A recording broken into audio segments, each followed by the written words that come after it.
Short implants are an increasingly popular treatment option for single tooth loss, especially in the posterior upper jaw. Compared with standard implants, short implants could also offer high survival rates and fewer intraoperative complications. Nowadays, immediate functional loading has become a well-accepted treatment modality in the daily dental practice. Immediate loading following a procedure can reduce overall duration treatment and the number of surgical interventions required. However, few studies have examined the treatment outcomes of immediately functionally loaded short implants. To explore these outcomes, researchers compared the effects of immediate versus delayed functional loading of short implants for single tooth replacement in the posterior maxilla. Their findings could offer valuable guidance to dentists weighing different implantation options for patients.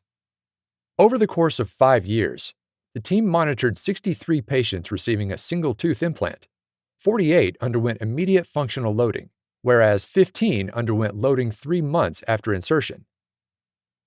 The endpoints examined included implant survival rate, bone loss, bleeding on probing, plaque accumulation, periodontal probing depth, and the oral health impact profile.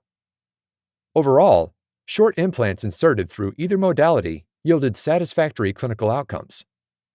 All patients showed subjective improvements in their oral health impact profile score over the post-op period, with no significant differences between the immediate and delayed loading groups.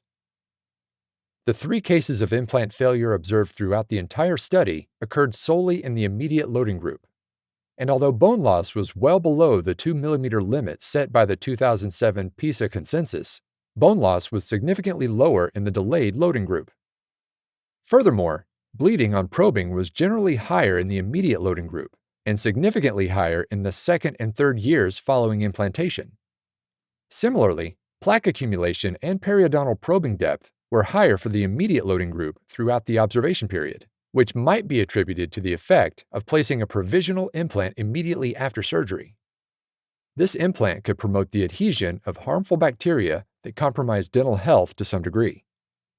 Further studies with a larger sample size are needed to clarify the potential risk and treatment guidelines associated with the loading concept of implant placement for single tooth loss in the posterior maxilla.